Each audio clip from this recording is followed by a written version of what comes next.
সাইয়েদনা ওমর, আপনি আদালতে কেন, কি হয়েছে আপনার, কি হয়েছে বলুন। ওমরে ফারুক বলছেন, ও বিচারপতি, আমি ওমর, আমাকে দেখে বিচার করা যাবে না। ওই যে মামলার বাদী, শোনো, ঠিক আছে না, মামলার বাদী কি বলবে শোনো।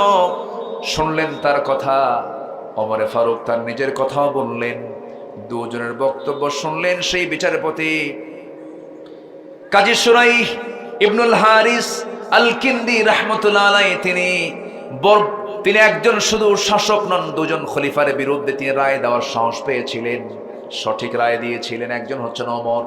দেখেন বসে আছেন, এমন সময় দুজনের পক্ষের কথাগুলো শোনার পর এবার বিচারপতি বলছেন, আপনি আমারও খলিফা, ওই ঘোড়াওয়ালারও খলিফা, আপনি আমাদের আমির, আপনি আমাদের খলিফাতুল মুসলিমিন, কিন্তু আজকে আপনার পক্ষে রায় যাবে না। আপনি ওমর, আপনার পক্ষে রায় না গিয়ে আজকে সম্পূর্ণ রায় চলে যাবে ঘোড়াওয়ালার পক্ষে। কারণ আপনি আমার সামনে এখানে যে সুস্থ অবস্থায় কথা বলছেন, আপনি সুস্থ অবস্থায় এখান থেকে বাড়ি পর্যন্ত ফিরবেন তার তো কোনো গ্যারান্টি নাই।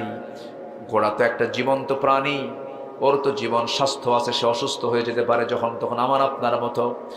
ঘোড়া আপনাকে সুস্থ দিয়েছে, আপনার দায়িত্বে যাওয়ার পর, মালিকানা যাওয়ার পর অসুস্থ হয়েছে, এটার দায় আপনি ঘোড়াওয়ালার পিঠে